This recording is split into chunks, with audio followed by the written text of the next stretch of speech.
అండి కాఫీ. అసలు ఊహించలేకపోతున్నావు ఈ చిత్రాన్ని.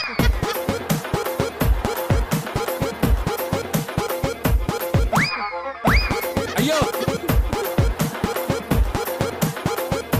ఏమే కోపం వచ్చిందా? ఒక్క నిమిషం అండి. ఏం చేస్తున్నావే? కోపం అంటే ఏంటని గూగుల్లో సెర్చ్ చేస్తున్నానండి. చూసావా బచ్చా, అది నా పెళ్ళాం అంటే.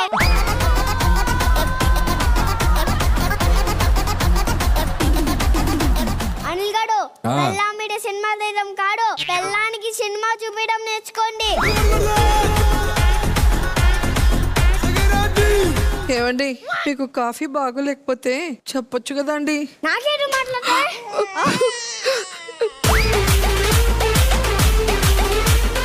ఎందుకండి అలా ఊరికే కొడితే మీ చేతులు ఏమైపోతాయండి? వాటికి ఏమన్నా అయితే దానికి జవాబు ఎవరు